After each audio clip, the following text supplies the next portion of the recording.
اعوذ باللہ من الشیطان الرجیم بسم اللہ الرحمن الرحیم وصلی اللہ علی محمد وآلہ الطاہرین۔ سلام عرض کرتا ہوں آپ تمام روزہ داران عزیزان برادران کی خدمت میں۔ دعا گو پروردگار عالم آپ کا یہ اہتمام، یہ افطار اپنی بارگاہ میں عبادت شمار فرمائے۔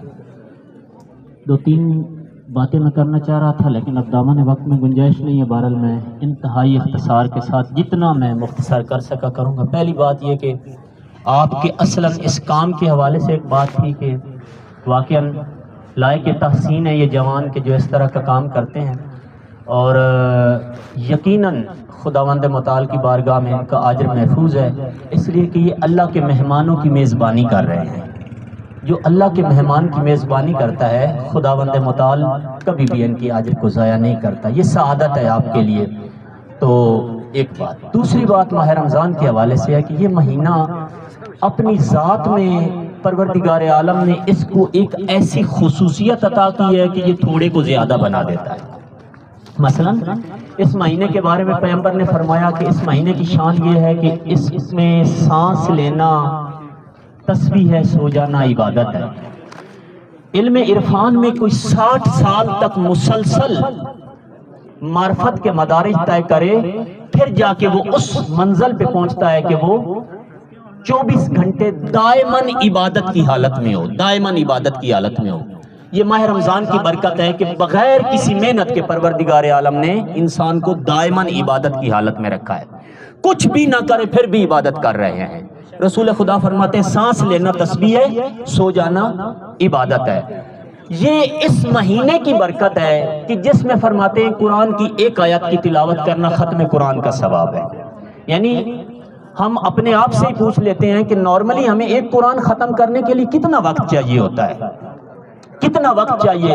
اگر ہر روز ایک سپارہ بھی پڑھے تب بھی ایک مہینے کا وقت چاہیے، لیکن یہ ماہ رمضان کی برکت ہے کہ اس میں پروردگار عالم نے یہ فیسلٹی عطا کی ہے کہ آپ ایک آیت کی تلاوت کریں، ختم قرآن کا ثواب ہے۔ گویا بہت عظیم ہے، بہت بابرکت ہے یہ ایام، اور بہت عظیم ہے یہ مہینہ کہ جس کی ہمیں قدر کرنی چاہیے، اور اس کی قدر کرنے کا بہترین جو اصول علماء نے اور بزرگان نے بتایا وہ یہ ہے کہ کم از کم وہ کام نہ کریں ماہ رمضان میں جو اس کے احترام کے خلاف ہو، کم از کم وہ کام نہ کیا جائے۔ بے شک کچھ بھی نہ کریں، آپ دائماً عبادت کی حالت میں ہیں، مسلسل عبادت کر رہے ہیں، لیکن کم از کم کوئی ایسا عمل نہ کریں کہ جو اس شریف مہمان کی شان کے خلاف ہو۔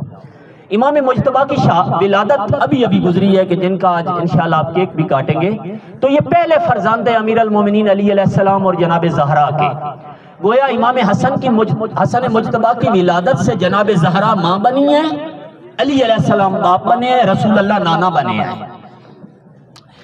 جس کسی کا رشتہ پیغمبر سے جا کے جڑتا ہے اس کا واسطہ امام حسن سے اور امام حسین سے ہو کر آگے جاتا ہے۔ تو امام حسن مجتبیٰ علیہ السلام کی سیرت یہ ہے کہ حضرت کو کریم اہل بیت کہتے ہیں۔ رسول اللہ کی حدیث ہے کہ اگر عقل ایک انسان مجسم بن جاتی لکان حسن، تو وہ حسن بن جاتا۔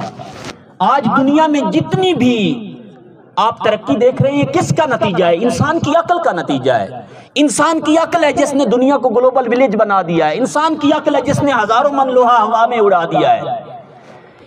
مولا فرماتے، رسول خدا فرماتے یہ عقل اگر انسان کی شکل میں انسان مجسم بن جاتی تو حسن مجتبیٰ بنتے اور کچھ نہ بنتا۔ امام مجتبیٰ کی سیرت میں یہ ہے کہ کریم تھے۔ جب رسول اللہ کا وصال ہونے لگا تو جناب زہرا اپنے دونوں بچوں کو لے کر رسول خدا کے پاس آئی اور عرض کیا یا رسول اللہ میرے بچوں کے لیے میراث میں کیا چھوڑ کے جا رہے ہیں، ورثے میں کیا چھوڑ کے جا رہے ہیں؟ رسول خدا نے فرمایا کہ میں حسن کے لیے اپنی ہیبت اور سیادت چھوڑ کے جا رہا ہوں۔ فَأَمَّا الْحَسَنُ فَلَهُ هَيْبَتِي وَسِيَادَتِي وَأَمَّا الْحُسَيْنُ فَلَهُ جُودِي وَجُرْأَتِي۔ حسن کے لیے ہیبت اور سیادت، امام مجتبیٰ کے وجود میں ہیبت تھی، سید و سردار تھے، جس کو عطا کرتے تھے اتنا دیتے تھے کہ دوبارہ اس کو گدائی کرنے کی ضرورت نہیں پڑتی تھی۔ امام حسن اتنا عطا کرتے تھے، روایت میں ہے کہ بہرحال ایک سوالی آیا، یہ خلیفہ سیوم کا زمانہ تھا، تو اس نے خلیفہ سے سوال کیا کہ میں فقیر ہوں مجھے عطا کریں۔ انہوں نے ایک درہم دیا، درہم چاندی کا سکہ ہوتا تھا۔ جیسے یہ درہم لے کر باہر نکلا اس کی نظر پڑی، 3 جوان باہر کھڑے تھے، ایک امام حسن تھے، ایک امام حسین تھے، اور ایک عبداللہ جعفر بی بی زینب کے شوہر، امام حسن اور امام حسین کے بہنوئی جعفر کے بیٹے. تو خوبصورت لباس تھا، خوبصورت چہرے تھے، اور نورانی چہروں کو دیکھ کے یہ ان کے پاس چلا گیا سوالی.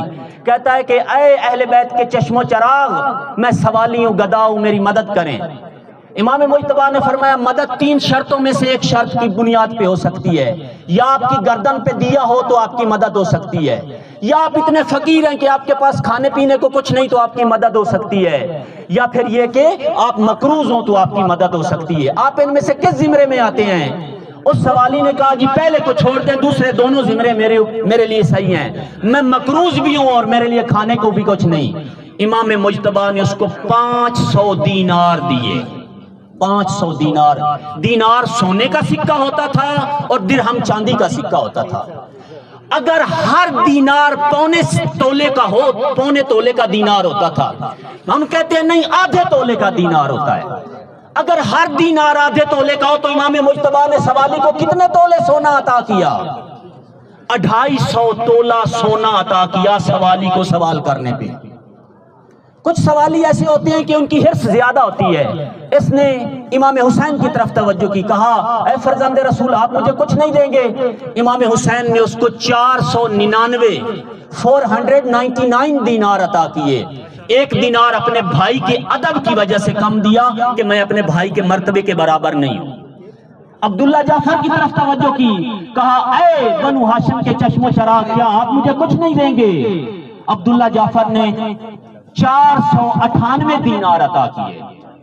498 دینار. گویا 3 دینار کم 1500 دینار مل جانے کے بعد یہ سوالی آسمان کی طرف منہ کر کے کہتا ہے اللہ عالم حیث یجعل رسالہ، اللہ ہی جانتا ہے کہ رسالت کس خاندان کے لیے شایان شان ہے. میں آج سمجھا ہوں کہ اللہ نے اس گھرانے کو کیوں رسالت اور نبوت اور امامت عطا کی ہے. واقعاً یہ ان کا یہ حق ہے کہ اللہ ان کو رسالت اور نبوت اور امامت عطا کرے. میں دربار میں گیا ہوں، 1 درہم ملا ہے. جب فرزندان اہل بیت کے پاس آیا ہوں 1500 دینار عطا کیے. ایک طرف یہ سخاوت کا عالم تھا، دوسری طرف شرافت اور شجاعت کس منزل پہ تھی.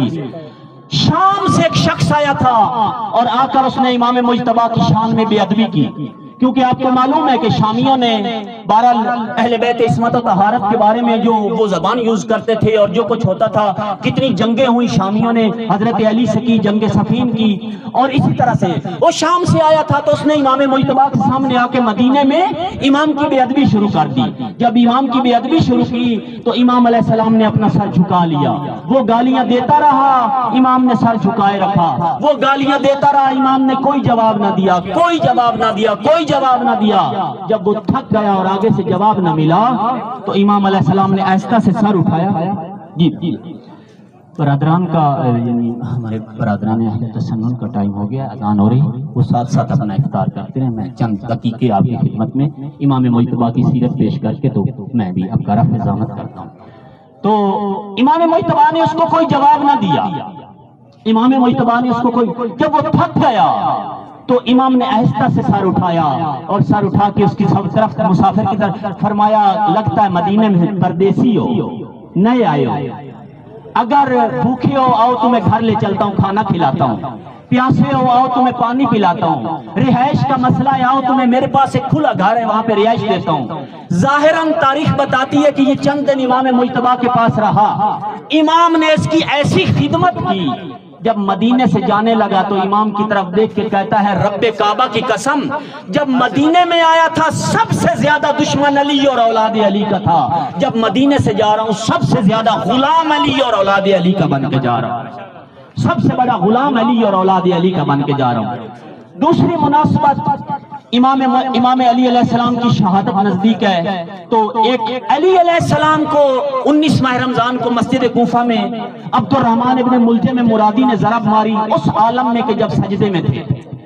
علی کے بارے میں جارج جردو کے مسیحی عیسائی ان کی ایک کتاب ہے علی صوت العدالت الانسانیہ، بہت اچھی کتاب ہے جوانوں، آپ کو اگر علی علیہ السلام سے محبت ہے، اس عیسائی رائٹر کی ایک کتاب ہے، اس کو ضرور ایک دفعہ اسٹڈی کریں، پڑھیں کہ اس کتاب میں یہ کیا کیا لکھتا ہے، اگرچہ مسلمان نہیں لیکن علی کے بارے میں کیا کیا کہتا ہے۔ اس کتاب میں جارج زردوق لکھتا ہے علی علیہ السلام کو جو شہید کیا گیا ان کے شدت عدل کی وجہ سے کیا گیا، علی کو شدت عدل کی وجہ سے قتل کیا گیا۔ کس منزل پہ علی کی عدالت پہنچی ہوئی تھی؟ علی علیہ السلام کی عدالت اس منزل پہ پہنچی ہوئی تھی کہ فرما رہے تھے کوئی شخص مجھ کو زمین و آسمان کا درمیانہ خلا، یہ جو گیپ ہے، یہ سونے چاندی ہیرے موتی لال جواہرات اور زمانے کی قیمتی کرنسی سے بھر کے دے دے، اور مجھے یہ کہے کہ اے علی یہ سارا مال لے لے اور چونٹی کے منہ سے چاول کا دانہ چھین لے، میں علی یہ سودا نہیں کروں گا، میں اتنا بڑا ظلم نہیں کروں گا۔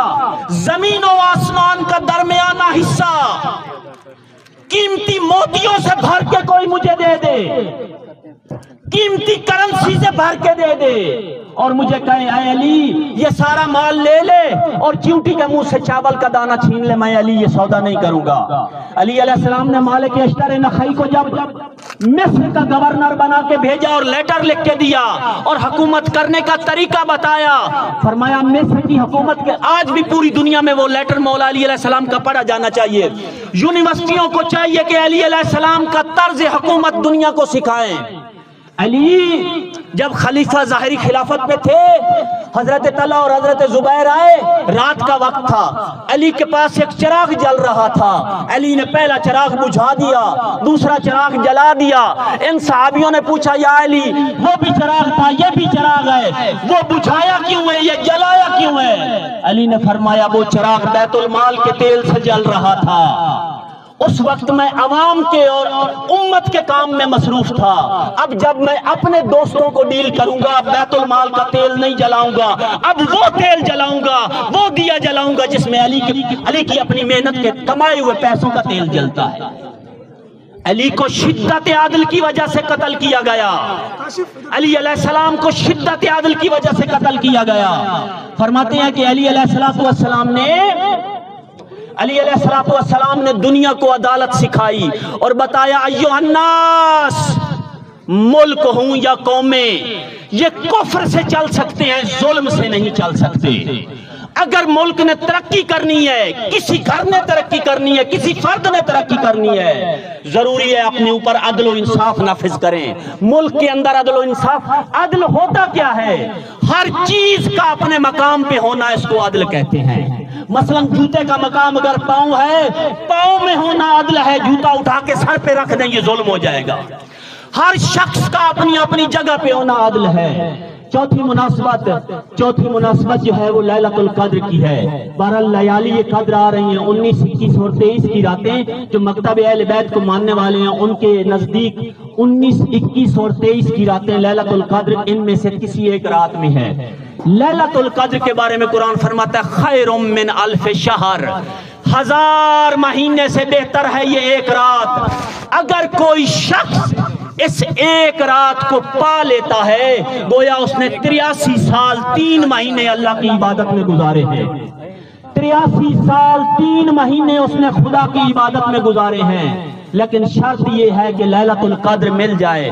مومنین روایت میں ہر بندے کو لیلۃ القدر نہیں ملتی، ہر جاگنے والے کو لیلۃ القدر نہیں ملتی۔ لیلۃ القدر اس کو ملتی ہے جو زمانے کے معصوم کے ساتھ ربط میں ہوتا ہے، معصوم کی اطاعت میں ہوتا ہے، کیونکہ تنزل الملائکۃ والروح، یہ فرشتے اور روح جو نازل ہوتے ہیں یہ زمین پر معصوم پہ نازل ہوتے ہیں۔ جب رسول اللہ زندہ تھے تو پیغمبر پہ نازل ہوتے تھے، جب رسول اللہ دنیا سے چلے گئے ہیں آج رسول اللہ کے نائب برحق والی دوراں یوسف زہرا حجت خدا امام زمان امام مہدی علیہ السلام پر نازل ہوتے ہیں آج یہ ملائکہ۔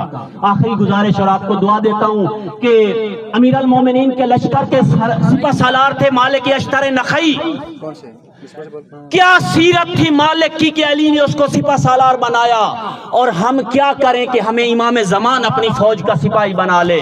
مالک بازار سے گزر رہے تھے، ایک جوان نے پتھر مارا، مالک کا امامہ زمین پر گر گیا،